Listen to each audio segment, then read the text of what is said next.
Hey gang, welcome back to Big Board. It's been a little while since I've had a chance to do some video, so I thought I would get back in the saddle with Semper Fi, the Tactical Combat Series, published in 1997. It's a moldy oldie, but still an awesome system. So, as many of you may know, the platoon scale system, this TCS stuff, is one of my favorites.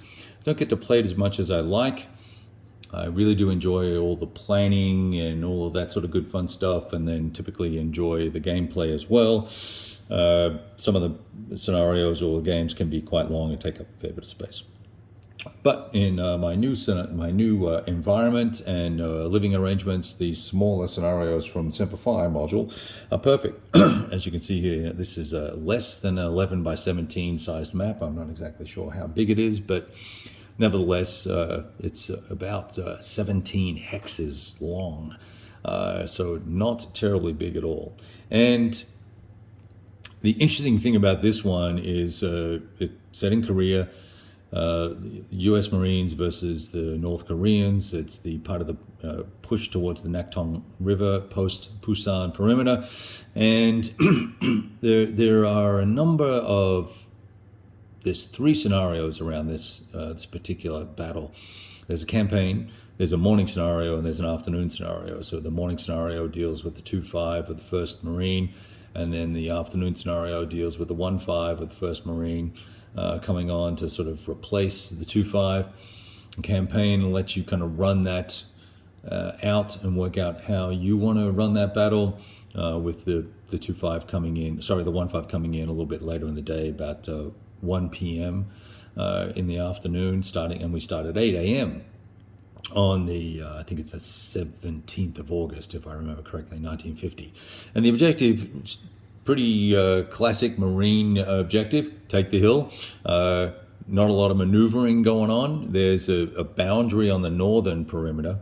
The road forms a boundary, although Norks can set up here and shoot from here, which is interesting. And I'm technically not allowed to cross this line to engage them. I can shoot at them, but I can't move to engage, which is one of the things that I was curious about in the errata. There's no reference to it in the errata, but in the scenario rules in the campaign, these units are removed at the 1500 turn, the 3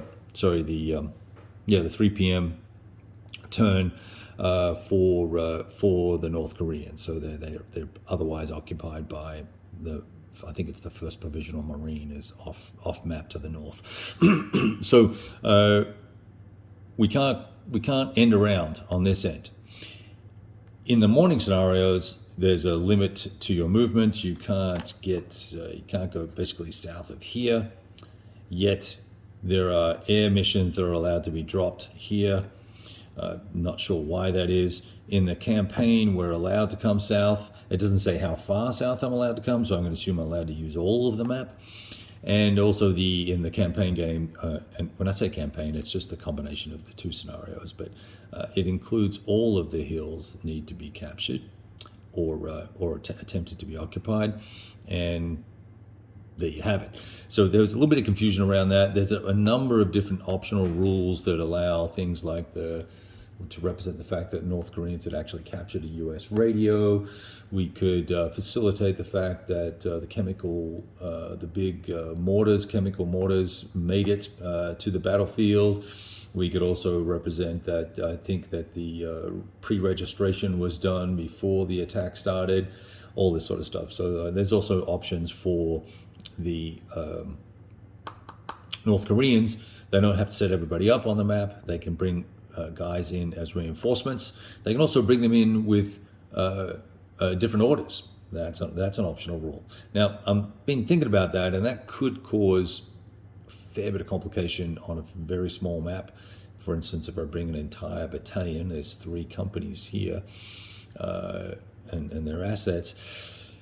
If I bring them on later in the scenario and then give them attack orders, it's going to get real busy and real crowded very quickly. That's something to consider. We do have some armor. There's some T-34s and Su-76s and M26s, I think they are. I can't read them from here. They're off screen. But lots of good stuff on the map. It's pretty steep terrain. I've been checking lines of sight. Basically, everything's a straight shot in and up the hill.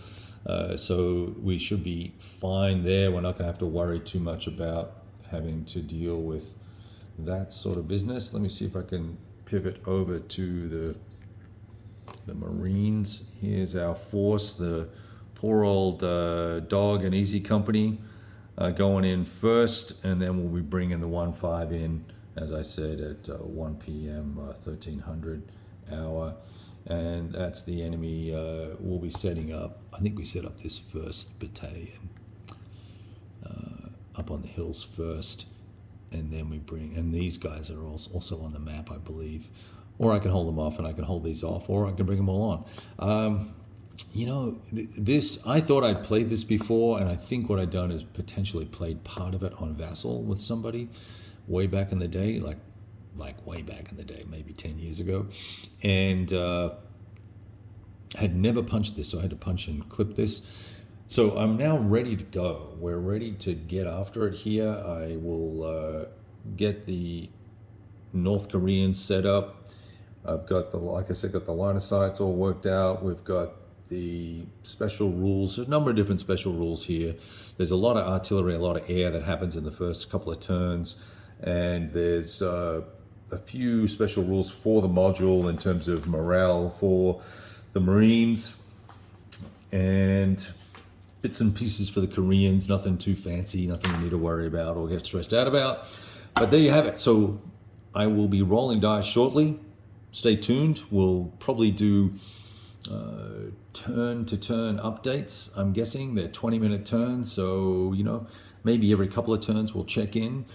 May take some pictures and write some stuff up depending on what happens. We'll see how the game flows, and if anything exciting happens that's worth boring you with my writing. Huh? All right, talk to you soon.